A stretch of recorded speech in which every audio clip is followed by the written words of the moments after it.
Hey everyone, welcome back to my YouTube channel. My name's Meredith E Phillips and it's finally time! It's finally time to get started on a draft 2 of my Regency romance. In the last vlog that you saw, I finished draft 1, but that was all the way back on April 24th. It's been a week and a half and it feels like it's been 5 months. I have had to force myself not to look at it because I have wanted to dive into revisions and rereading and all the things so bad, but I know it's good to let it sit, and so I have.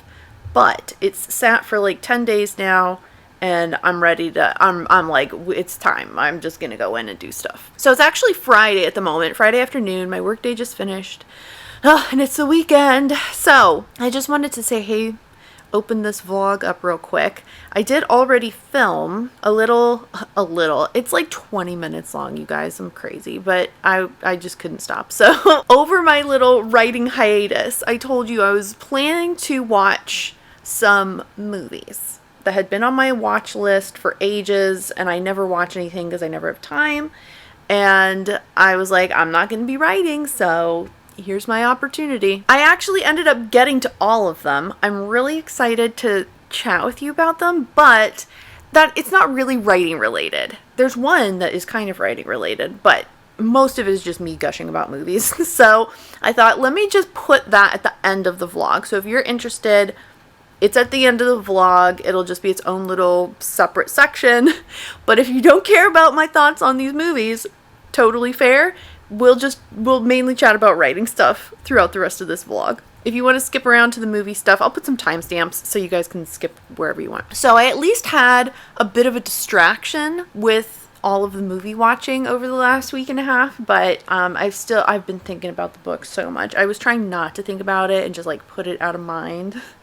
I can't. I'm really excited to get back to fiddling with stuff. My plan for Saturday is just to reread the entire draft from start to finish on my, not my Kindle. I could do it on my Kindle, but I'll probably put it on my iPad. That's what I did last time. I have a PDF copy that I downloaded and emailed to myself just in case, so I'd have a copy somewhere. I did that back on the 24th of April or whenever it was. So I have that, and I'm just gonna, pull it up on my iPad and hopefully sit in here. A little different change of scenery than usual. Sit in here and just read through the whole thing. My plan is not to take any notes during this read through. I'm not trying to think too hard about it. I'm just trying to read through the whole thing so I can get an overall impression of where I think it stands. Generally, what do I think is done well? What do I think needs improvement? Etc., etc. And then from there, we'll start making plans for how to fix it. What did we end it at? Like 58,000 some words. So I'm pretty sure if I sit down at a reasonable hour tomorrow and get started with reading, I should be able to get through the whole thing tomorrow in one fell swoop. I think it's helpful if you're doing this, which I feel like, I don't know, does anyone not reread the whole thing before they go in to start revising? I feel like that's pretty good advice. Reread your whole thing. I try to do the reread in one day, if at all possible, 2 at most, just because I feel like when you read through it that quickly, you can really get a good sense of the overall pacing and how, different story elements are connected or not connected. If you are only reading little chunks of it and it takes you a week or 2 to read the whole thing, you're going to forget stuff from the beginning portion when you get to the end, just when you read a regular book. I like to try to read it as fast, I'm not speed reading. I'm not trying to skim or something. I'm reading the whole thing, but I'm trying to go through the whole thing in a short amount of time so that I can hopefully get it up here and see what needs to be fixed in it. So yeah, that's the plan. A little bit of a casual day tomorrow since we'll just be reading. But yeah, it should be cozy. Looking forward to it. It's supposed to be rainy again. I don't know if it's national news, but in the Houston area, everything is flooded. Our neighborhood's fine. We're good. But everything else in the area has been flooded. We've had huge rainstorms come through. I've been awake since 3:30 this morning because the storm this morning started at 3:30 in the morning. And Jade woke up. Supposed to have more rain, so it'll be nice and cozy. We can sit in here and just like chill and read my book and hopefully enjoy it. Hopefully enjoy it and not be like, oh no, you done messed up, Aaron. But yeah, we'll get to that tomorrow. For now, I'm gonna go make some dinner. And yeah, I'll see you Saturday morning.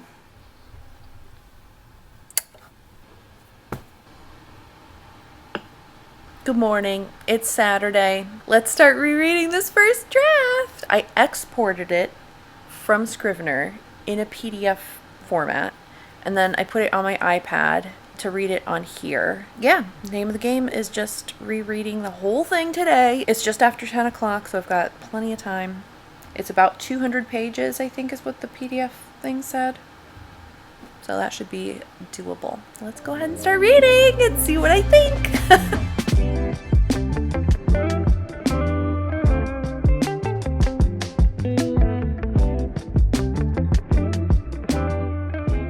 Okay, I am 6 chapters in.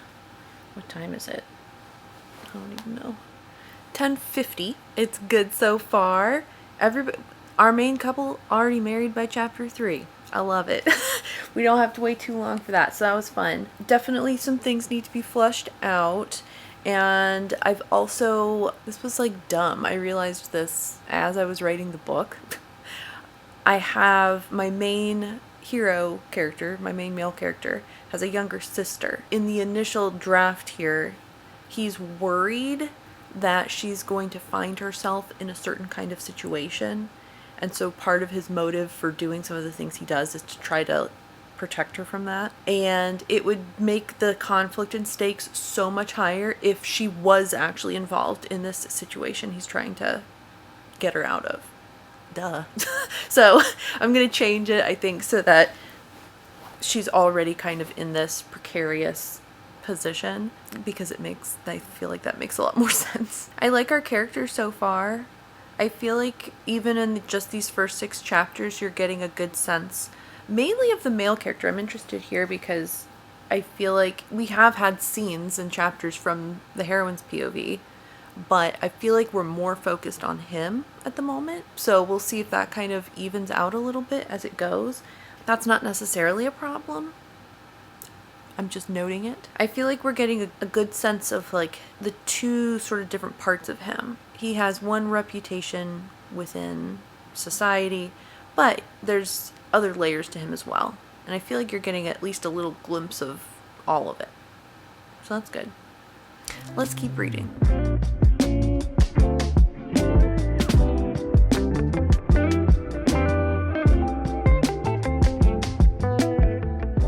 Okay, I'm on chapter 11, page 52. It's good. I like it a lot. The friend group, the guy friend group, it's perfect. I love all of them. They're great. I can't wait to write all of their books. I like how the relationship between the 2 main love interests is playing out. Like at this point they still are like, ugh, this person.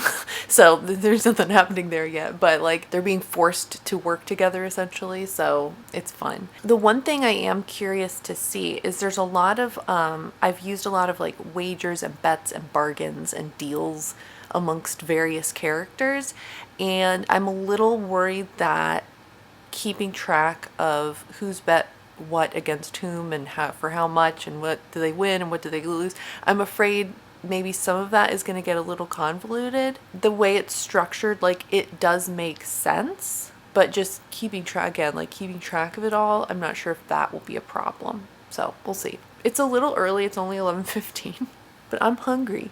So I'm going to grab some food and keep reading. But yeah, I'm enjoying it so far. Ta-da! Doesn't it look so good?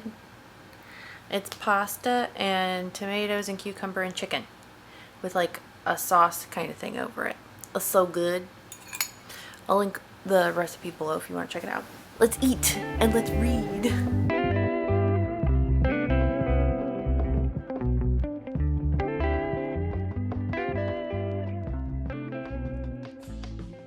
All right, I'm maybe like 60% of the way through. I'm on page 132 out of 209.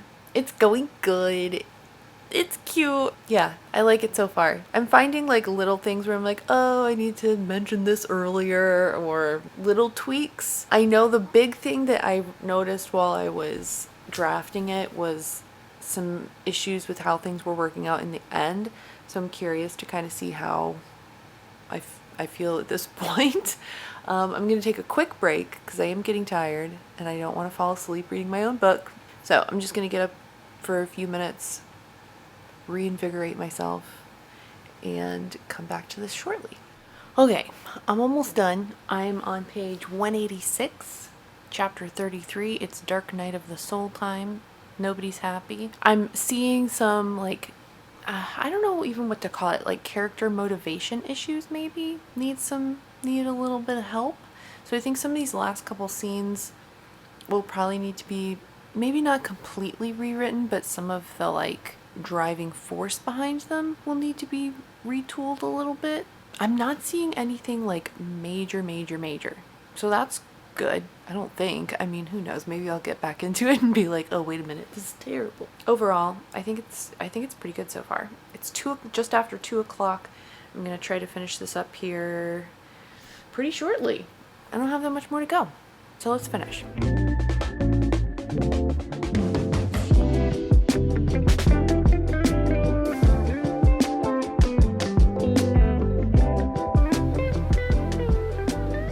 There it is.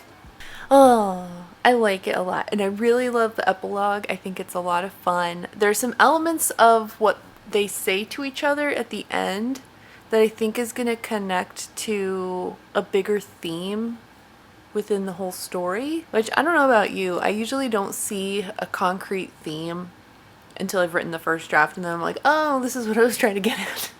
So I feel like this has a really cool, I don't know. I like what it's saying. I like what her internal motivation is for some of the things she's doing. I'd like to figure out how I can weave it a little more through, especially earlier parts of the book, because you don't really get a sense of that aspect of her character until pretty late.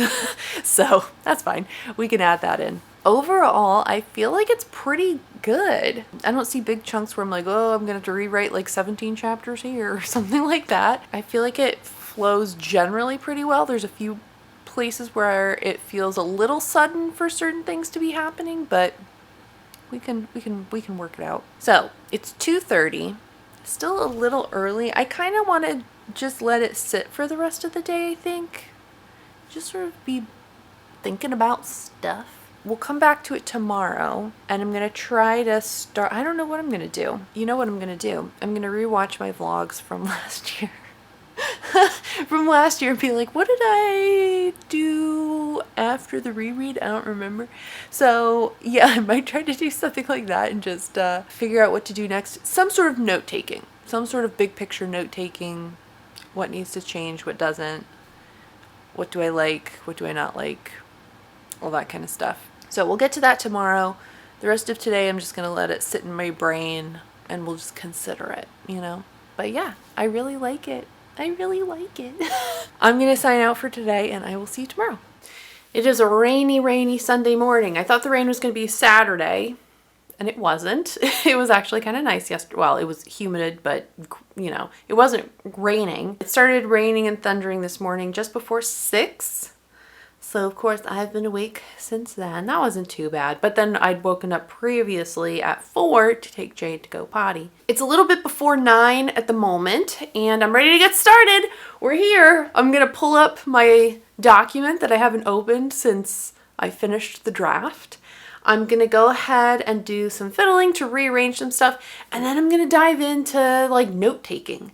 What do I want to fix? What do I want to change? What do I want to keep? I did end up rewatching some of my vlogs from last year to kind of see like, what did you do next? I don't know that I found anything where I was like, oh yeah, I wasn't going to do that, but now I will. It was basically just taking a bunch of notes and then diving in and fixing stuff. So the one thing that I did remember as I was listening to myself talk about it is that last year and in years previous, I had done my notes so that there were obviously like constructive criticism type notes, but then I also made sure to leave myself positive notes, things I thought I had done well.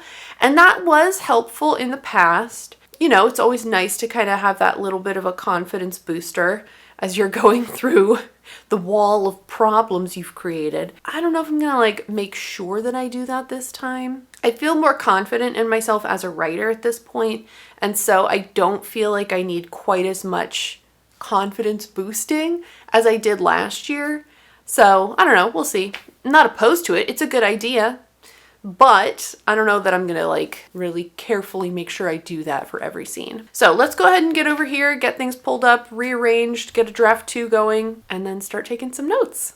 Okay, so I'm gonna do pretty much the same kind of setup for my Scrivener document as I had last year. That really worked for me. I see no reason to change it. So let me open the one that is the correct one. I guess this. I've got my entire draft right in here, all of my scenes, blah, blah, blah, blah. I've got all of my original outlining, story notes, pictures, inspo, whatever, all my historical notes, all this in here with just links and pictures and who knows what else. I've got my character details, I've got notes from Crossroads. I've got a lot of stuff in here. Some of this, like the story notes, the historical notes, the character details, sometimes even the notes from craft books, I'll reference that at various stages of the writing and revising process. So I don't like having a separate Scrivener file for every draft. What I do is I simply duplicate this here. Now I've got this, I'm going to drag this to the top, and I'm going to rename this draft 1.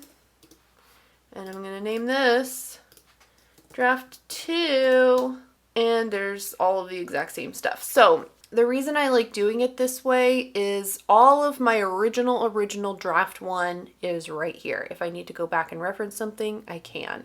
This doesn't have any notes in it. All of these are just the scenes. There's no notes, there's no nothing. This one, draft 2, is where I'm going to actually start putting notes over here in this inspector tool. You've got a variety of options over here. Scrivener has so many tools you can use. I don't use half of it.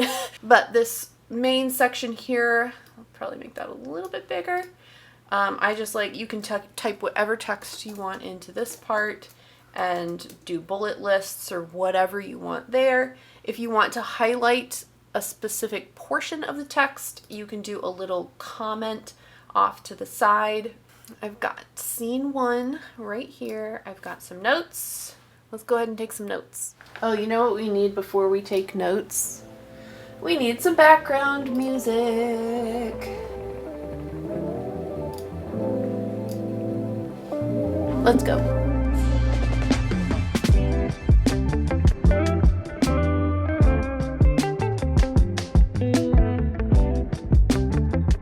We have an addition to the party.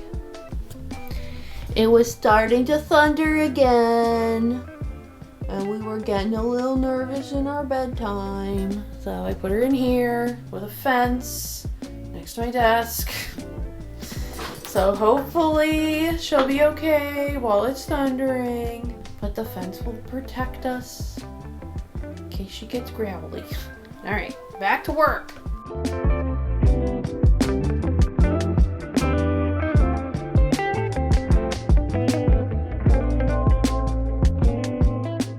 Alright, so far so good in terms of little dog over there. We'll see how long she lasts before she starts screaming at me because she fell asleep. It is 10:30. I've gotten through scene 6. I'm in the section, I don't know if you remember this, but there's a portion of this first act where I have 4 back-to-back scenes in the hero's POV, which seems a little much. You can do that. There's no rule about how often you have to switch POV in a dual POV book, but especially for so early in the story, it just feels a little like too much.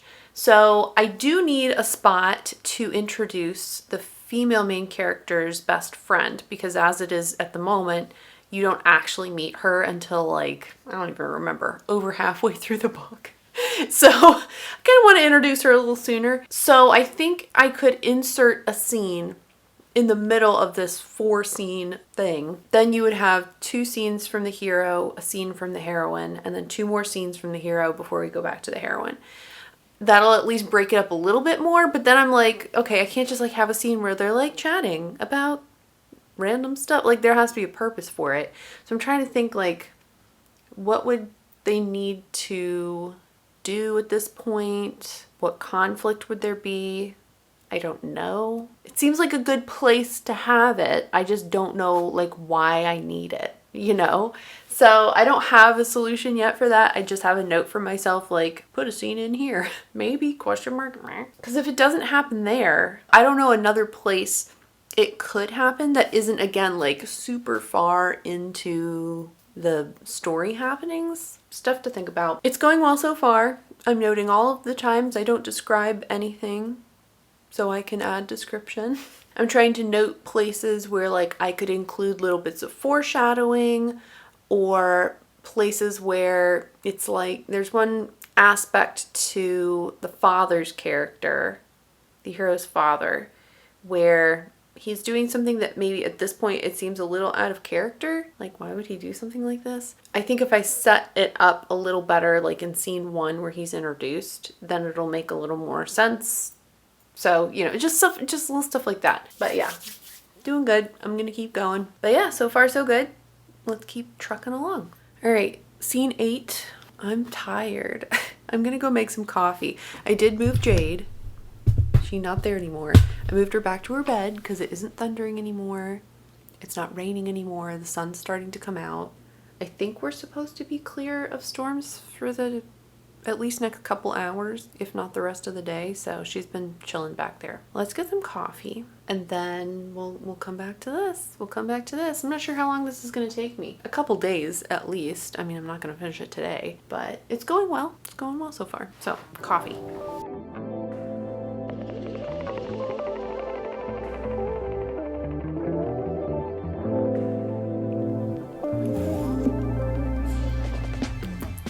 I put a little bit of vanilla extract in the carafe and I added some cinnamon to the grounds. I think I added a little too much cinnamon, but it's okay. It's okay. We'll drink it and hopefully it'll perk me up a little bit. All right, let's keep going here.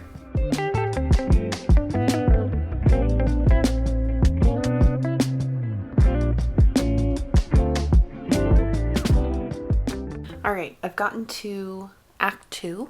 I'm in the voxel scene, which I think needs to be changed because voxel wasn't open in February. It was open in May. So I'm trying to figure out, do I move the entire story timeline later in the year? I don't think that would be a problem.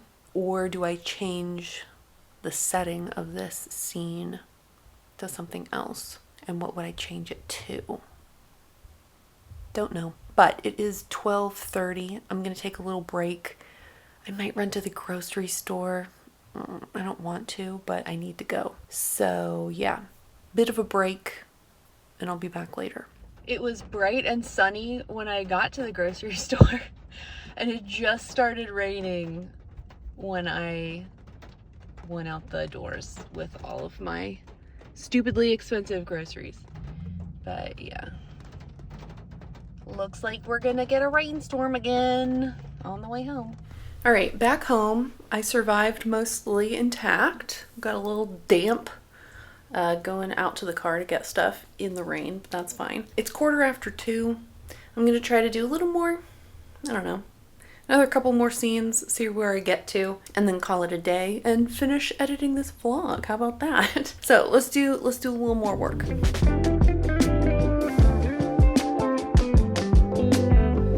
Hey, real quick, there was a reason I had it set at the time that I did. I was saying maybe I need to just change the time of the story. I can't, otherwise other historic stuff doesn't line up correctly. So the story does need to start in January and go through, I forget when it ends, the very end of April, early May, right in there. Yeah, so that means this whole sequence of events happening at Voxel Gardens needs to change to somewhere else. Where else can I don't know where I can change it to. I liked Voxel for a variety of reasons. I didn't want it to just be like another ball or something. I feel like that's too easy. We'll think about it, but it does need to change.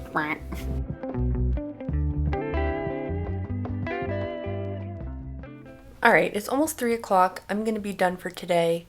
I'm on Act 2, Scene 4, so I've made good progress. I feel like I should be able to at least finish note-taking by the end of this coming week. That seems doable. I don't know that I'll have like solutions figured out for some of the problems by the end of the week, but I should at least be well on my way. Before I sign off for today though, I'm gonna insert the little clip of me chatting movies.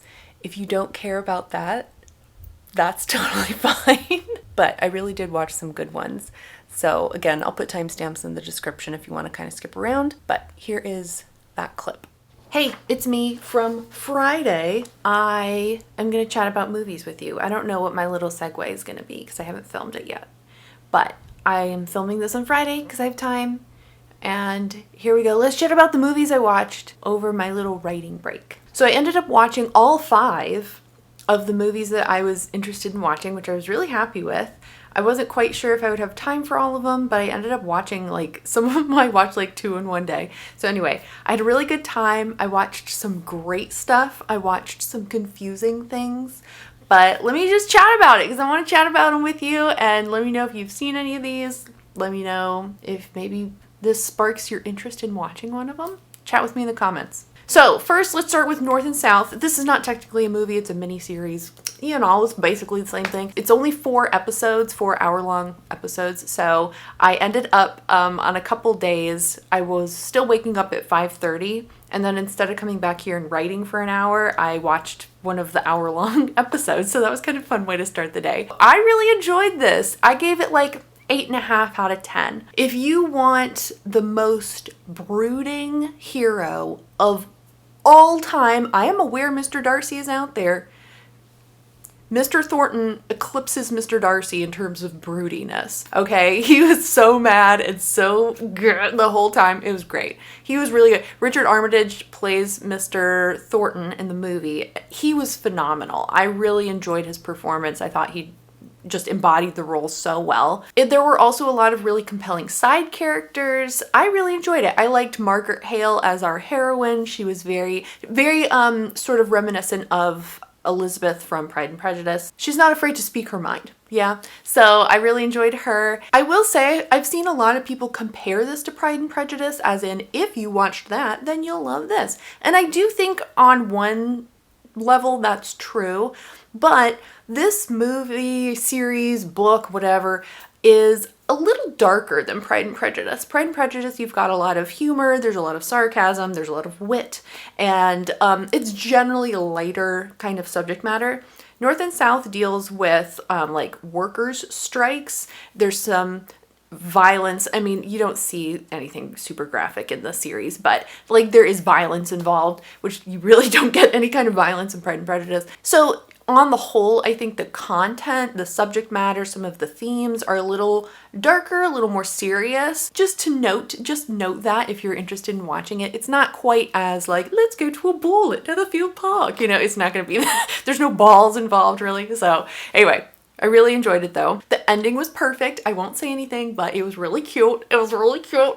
The look on his face, there's one look he gives her at the very end where I was like, he was channeling Alan Rickman from Sense and Sensibility. You know that part where he sees Kate Winslet's character for the first time and he's just like gone for her immediately? That look, he had a look like that and I was just like, dang, okay, that's a look. The only thing where I'm kind of like docking at points, whatever, the love declaration. I was very surprised when that happened. It felt a little early. I was like, whoa, okay. I mean, okay, wow. It seemed early. I was like, chill, my dude. I don't know if that's going to be well received. And it wasn't, but yeah. So anyway, that was the only part where I was kind of like, really? But anyway, 8.5, 8.75 out of 10. I really enjoyed it. Next, let's chat about Mirror, Tarkovsky's 1975 film, which is hailed as one of the best of all time. I didn't get it at all. I don't know. It was 2 hours long. I don't know what I watched. I must not be big-brained enough to understand because I was very confused. I knew going into it, like the general premise that I understood from the beginning, I'd read stuff about it earlier, it was like a dying man's recollection of his life. And it's supposed to be told in flashback with like little vignettes from his life. Okay, I gotcha. That's easy enough. If I hadn't known that going in, I never would have guessed that. I don't know how you're supposed to understand that from watching the film. It's not like, there's one part where there's a man who's dying, but it's not clear that it's the narrator. It's not clear who it is. None of the other people in the room are familiar characters from anywhere else. And I'm just like, what? And then even the vignettes where you would think, oh, it'll tell us like a story from his childhood and a story from his teen years and a story from whatever. They were just like, what? Some of them didn't make any sense. So I was very confused. I watched the whole thing thinking maybe the next scene will like bring it all together or something. And it didn't. It didn't. I don't know what that was. It's for smarter people than me. I gave it 3 out of 10. The other thing too was like, oh, people talk about the cinematography. The cinematography is so great. It was okay. Like there was definitely certain shots where I was like, ooh, that's good. But most of it was just like, here's a lady sitting on a fence. I mean, it looks like it was filmed in the 70s. I don't know. I was not impressed. That was the miss. That was the big miss for me. Then, I watched Random Harvest. Oh, this was so good. This was so good. I implore you to watch it. If you're like, oh, it's black and white, I don't watch old movies, please get over yourself and watch this. It was so good. It was so good. I'm giving this like a 9 out of 10. Oh, it was delicious. It was delicious. Greer Garson's in it. She's fantastic, as always. But it was Ronald Colman who stole the show for me. He was actually nominated for Best Actor for this film in 1942 when it came out. He lost to James Cagney for Yankee Doodle Dandy, which I've never seen, so maybe that's fair enough. But, oh, he was really good in this. He almost plays like a dual role. He was so good in both personas. Oh, he was delightful. It was so amazing. And then, biggest plot twist of all time. I gasped out loud when this was revealed. I was like, oh my God, what? What? Oh my goodness. I was like, shaking. It was so good. It was so good. The reason I'm docking it like 1 point, there's one part in it where I think for modern sensibilities, you might be like, that's not, I don't know if we should do that. I don't know if we should do that. But, at the end of the day, I was like, I don't care. It's fine. Other than that, it was so good. And the ending was, oh, someone else watch it so we can chat. I also managed to get to Howl's Moving Castle 9.5 out of 10. I loved this. It was so whimsical and cute and just cozy and fantastical. I mean, obviously, but like, oh, it was really good. Of course, the animation was stellar. And I really loved Sophie's character. She was so good. Just her whole like, well, I'm here and I'm going to clean everything, so get out of my way. Like, she was just great. I loved her. And of course, we're all in love with Howl, obviously. Also, for the Sarah J. Maas fans who have also seen Howl's Moving Castle, that one line, did Sarah J. Maas steal that? Because as soon as he said it, I was like, Reason? What? What is he doing here? Oh no, it's Howl. So yeah, that was hilarious. I was just like, wait a minute. That's almost exactly the same line. And almost the exact same setup to get the line. It's a good line though, so I can't falter. The only reason I'm docking it like a little half point is there were certain elements toward the end where I was like, what? Like, I didn't understand what was happening to make things work out. Unless it was just like, it's magical. Like, okay, I'd like a little bit more, I don't know. There were certain things where I was like, I don't get how this is happening. Or how this is helping them. Like the part where she takes Calcifer out of the house. And then puts him, I was like, why did we need to do that? I didn't get it. Maybe I just missed some of the dialogue, or I'm stupid, I don't know. But like, so some of that kind of stuff. And then, justice for Mr. Turniphead, I was like, wait a minute, what? he transforms back into the thing, and I was like, oh my gosh, what? I was like, oh, okay, little plot twist. And he was like, oh, it was True Love's kiss. And then she's like, oh, actually, no. Sorry. And then he was like, never mind, that's cool. And just like flies off. I was like, wait a minute. Oh, he deserves something too. And then if it wasn't actually True Love's kiss, then how did he turn back? So I was a little confused on that too. And I need a movie for him now. Where's his happy ending? But overall, it was delightful. And I would love more Rex, more Studio Ghibli Rex. Which one? They have a large catalog. Don't recommend me a sad one. Okay, because I feel like if they did a sad one, it would absolutely rip your heart out, and I'm not interested in that at the moment, at least. So give me your, like, cheerful Studio Ghibli Rex. Then finally, okay, we have to talk about this last one. I've already been talking for a hot minute. And maybe no one's even watching this, but oh my gosh! I really hope you're watching, because I watched In the Mood for Love. It's a top 5 film for me. I know. Top 5. This is not a drill. Top 5. Okay? It just catapulted. What? This was so good. Oh my gosh. On every conceivable level, 100 out of 10. Okay? It was phenomenal. I watched it. I rented it. Okay? I rented all of these off Amazon, by the way, where you pay like $3 or $4 and you get it for like 70 hours. It's not 72 hours. No, it's 70 hours or something stupid. Anyway, I rented it off Amazon. I watched it on Saturday. Then I watched it on Monday. And I watched it on Tuesday before the rental ran out. I watched it 3 times in 4 days.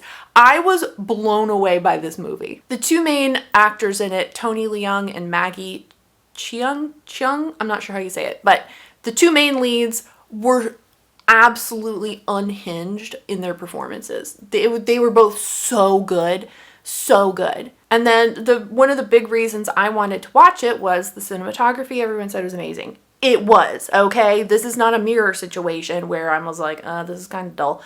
This was mind-blowing. I was just like, wow, this is so good. They did so many like frame-in-frame setups where you've got like, you know, the main frame of the film, and then the characters are framed within something else in the frame. So they're either like reflected in a mirror, or they're in a doorway, or they're in a window, or they're some other kind of thing is outlining them. They're in a hallway, a corridor that's like pushing them, you know, like into a box. And it was just, almost every scene had this frame in frame kind of situation. Not all of them, but a large majority of them. And some of the composition of these shots was just so cool. The music in it too was really good. The main like theme music, I'm obsessed with it. It's this hauntingly melancholic piece that's just like, it fills you with this sense of longing and nostalgia and just like, it's so good. I've seriously listened to it like 500 times in the last week. I don't think that's an exaggeration. I found an hour-long loop of it on YouTube. So you know what we're doing over here. We're just listening to it. And it's only like a 2.5 minute long thing. Guys, I've listened to it so many times. And then I'm super curious to know, there's a couple different instances where you get like a black screen and then there's like a title card with text and it's in Chinese, and so then you get obviously the English translation at the bottom. In English, it sounds very poetic the way it's written, and so I really would love to know, like, are these Chinese title cards meant to be poems or like a poetic thing, or is it just a narrative? But like, they're very short too. They're like a couple lines, but they're so poetically written and they just make you feel like, oh man, you know, have you ever gone back to like a childhood neighborhood, like where you grew up, and then you're just standing in it and it's this really weird, like, I don't even know how to describe it. This like hollow nostalgia, this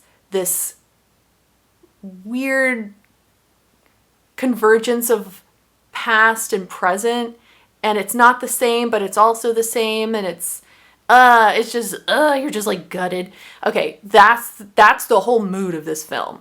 It just guts you. So anyway, I'm super inspired by this movie, honestly. There were different ways that the camera moved. They used slow motion in really cool ways.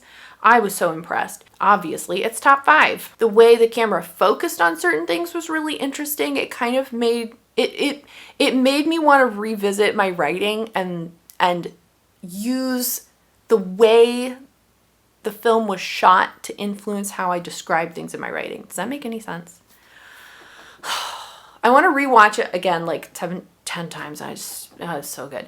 Please watch it. Please watch it. It was so good. But I want to rewatch it like before I go in for like line edit kind of stuff, because I feel like it could be really influential and helpful in really digging deep into description.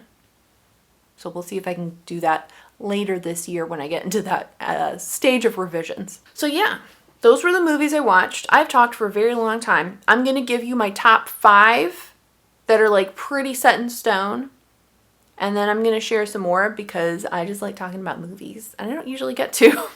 So top 5 of all time. Number 1, you know it, Lawrence of Arabia. That's number 1 on a pedestal, like in the heavens above everything else. Number 1 of all time, Lawrence of Arabia. After that, I don't know if I can like stick to these as like these are my official rankings for the rest of time, but today at least, this is how I'm feeling. Number 2, we've got The Adventures of Robin Hood, 1938, Errol Flynn, Olivia de Havilland. Name a better adventure film. I'll wait. You can't. This is perfect. The dialogue, the music, it's all fantastic. All the side characters, incredible. That's number 2. Number 3, I'm going to go with The Big Country, 1958, Gregory Peck, Cowboys, but not really. It's like a different, if you're like, oh, Westerns, I don't need that. This is like a different kind of Western. It's a different kind of story than you typically get in a regular Western film.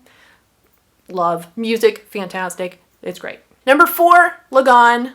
It's a Bollywood film from 2001, Amir Khan. He's my favorite. Great music. I was literally on the edge of my seat the first time we watched it, holding my breath to see how it was gonna finish. It's really good. It's really good. And number 5, I'm in the mood for love. It was really good. It was really good. Is it better than Lagan even? I don't know.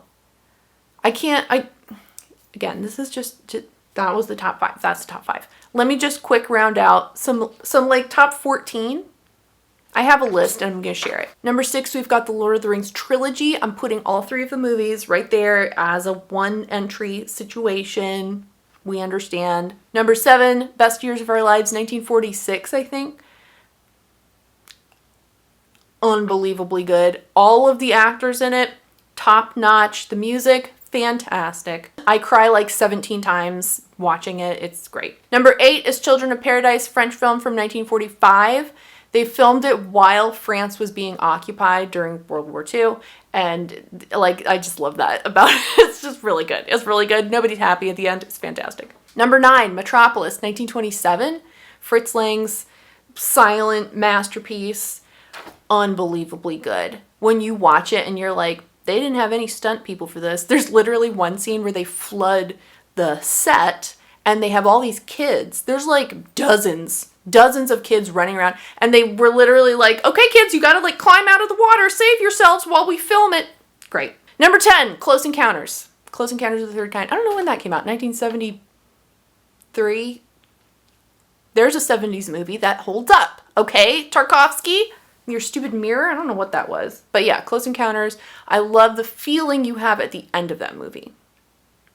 I love the feeling you have at the end of that movie so much. Number 11, Some Like It Hot, 1958, 59? Anyway, it's Jack Lemmon and Tony Curtis and Marilyn Monroe. You don't need to know anything else. It's so good. One of the most iconic ending lines of all time. Number 12, we're going to go with Moonstruck. Cher and Nicolas Cage. What kind of pairing is that, you might ask? 1987, I think. They're so good in it. Cher won Best Actress, right? I'm pretty sure. It's so funny. It's just delightful. Number 13, I'm going to give to Jurassic Park. Another great like action sci-fi adventure film. The music, fantastic.